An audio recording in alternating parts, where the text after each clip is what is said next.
Bila kita mengatakan sesuatu itu baik, maka biasanya dan pada umumnya hanya kita bisa lihat dari tampak luarnya. Misalnya sebuah benda yang tampaknya indah dan kelihatannya baik, itu kita sebut baik. Tetapi belum tentu apa yang ada di dalamnya juga baik dan sempurna serta cemerlang adanya. Namun berbicara tentang tanah hati manusia yang baik, yang Tuhan katakan sebagai satu cara untuk kita memeriksa diri apakah hati kita seperti tanah yang baik, yang gembur dan subur itu, kita perlu menelaah lebih dalam lagi tentang makna hati yang baik itu, sehingga kita tidak salah kaprah dan tidak terkecoh oleh apa yang kelihatannya saja, tetapi juga kualitasnya. Tanah hati yang baik. Saya Nikolas Kurniawan kembali menemani dalam Sabda Tuhan yang akan menyapa kita di dalam perenungan selama 4 hari terakhir ini. Kita bersama memeriksa hati kita dari perumpamaan tentang penabur. Dan hari ini saya bacakan ayat-ayat paralel dari Injil Lukas.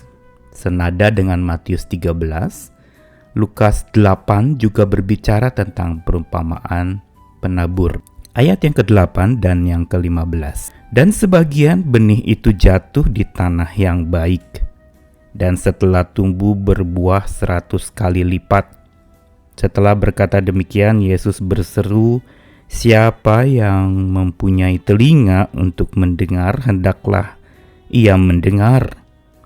Yang jatuh di tanah yang baik itu ialah orang yang setelah mendengar firman itu, menyimpannya dalam hati yang baik dan mengeluarkan buah dalam ketekunan.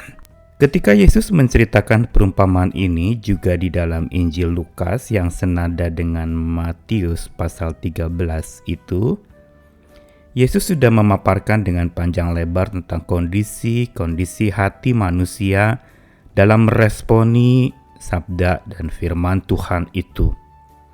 Kita ingat ada tanah yang keras, yaitu yang menolak, tidak peduli, meremehkan dan menganggap firman Tuhan itu hanya isapan jempol belaka.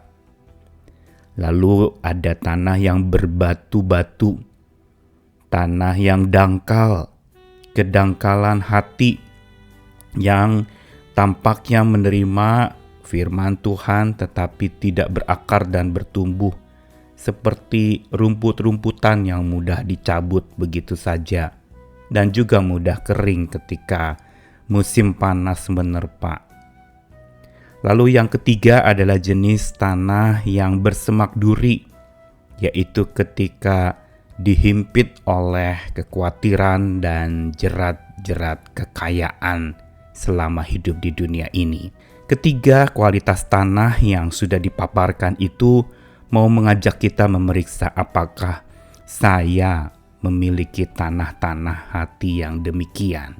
Dan puncaknya adalah ketika Tuhan lalu mengatakan jenis tanah keempat, yaitu tanah hati yang baik. Di dalam Injil Lukas tadi dikatakan bahwa sebagian benih jatuh di tanah yang baik. Kata tanah yang baik itu digunakan kata kalos, yang artinya baik bukan saja tampaknya tetapi juga kualitas di dalamnya. Gambaran tanah yang baik yang dideskripsikan di dalam ayat ini adalah tanah yang tingkat kelembapannya itu pas untuk ditanami. Tidak kering, tapi juga tidak terlalu berair. Lalu yang kedua, tanah yang baik itu adalah kontras dengan yang sebelumnya, yaitu tanah yang dalam. Dan juga yang pasti tanah yang tidak ada bebatuan di sana. Semua yang ada adalah tanah-tanah empuk yang gembur. Dan itu adalah hasil dari pencangkulan di mana tanah itu diproses begitu rupa sehingga siap untuk ditanami. Bila ada batu-batuan maka harus dihancurkan dulu. Bila ada semak-semak duri yang akarnya mulai mau bertumbuh, itu dicabut dulu sehingga tanah itu murni menjadi tanah yang baik. Ada kemurnian di sana. Ada orang penafsir mengatakan bahwa itu seperti seorang murid yang mau belajar terus, yang tidak pernah menyerah kalah pada keadaan, yang dengan rendah hati dan rela hati mau mengetahui, mau dibentuk, mau diingatkan oleh perkataan-perkataan Tuhan. Ini jelas sekali mau mengajarkan kepada kita untuk berjuang memiliki tanah hati yang baik. Apalagi Yesus lalu menjelaskan lagi di dalam ayat selanjutnya, yaitu siapa yang punya telinga untuk mendengar, hendaklah ia mendengar. Jelas sekali gambaran tanah hati yang baik itu adalah hati yang mau dengar-dengaran akan suara Tuhan. Bukankah kita sudah tahu bersama iman timbul dari pendengaran dan pendengaran kepada firman Kristus? Jadi jelas sekali bahwa kualitas tanah yang baik itu adalah seperti hati yang memang selalu mau mendengarkan, tidak pernah tutup telinga, tajam mendengarkan Tuhan tentu saja, di atas segala hal-hal atau berita-berita di dunia ini yang belum tentu benar atau bahkan menjebak kita untuk berbuat yang tidak benar.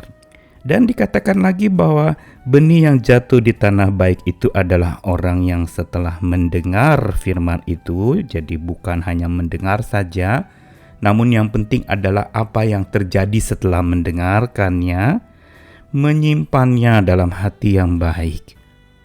Jadi dia bukan saja menerima akan perkataan Tuhan, tapi menyimpan. Berarti kata menyimpan ini boleh diterjemahkan seperti menabung atau menyimpan dalam-dalam di hati yang baik.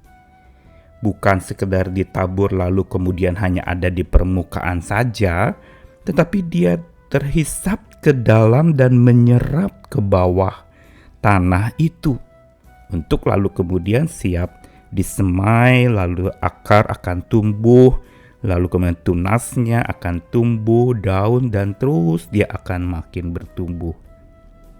Dan jangan lupa ditutup ayat ini dengan mengatakan mengeluarkan buah dalam ketekunan. Ada sebuah upaya atau bagian dari gambaran hati yang baik, yaitu hati yang selalu bertekun. Hati yang bukan sekedar mendengar tapi terus berjuang untuk melakukan.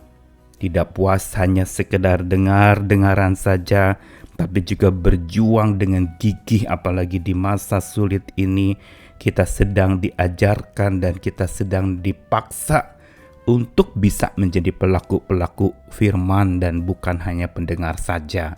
Karena itu pelajaran hari ini mau mengajak dan mengundang kita lebih dari sekedar memeriksa diri. Apakah hati saya keras? Apakah hati saya berbatu? Apakah hati saya bersemak duri kekhawatiran itu? Maka hari ini mari kita coba periksa dan berbenah diri akan hati kita. Supaya tanah hati kita itu menjadi hati yang bukan sekedar tertegun mendengarkan suara Tuhan. Kagum. Oh, kata-katanya bagus, indah didengar. Bukan hanya itu, tetapi juga bertekun untuk menjalankan apa yang Tuhan katakan. Dan yang paling penting lagi adalah bersedia dihibur dan ditegur olehnya. Bukankah ungkapan kata menanamkan benih itu sama dengan mencengkeram dan menggenggam dengan erat, memegang perkataan Tuhan. Hari ini kita ketika kehilangan segala pegangan hidup kita, semua serba terlepas. Ingat, ada satu yang kita perlu pegang erat, yaitu perkataan-perkataan Tuhan, janji dan perintahnya. Selamat terus berpegang kepadanya dan berjalan bersamanya serta bertekun melakukan apa yang Tuhan katakan. Amin.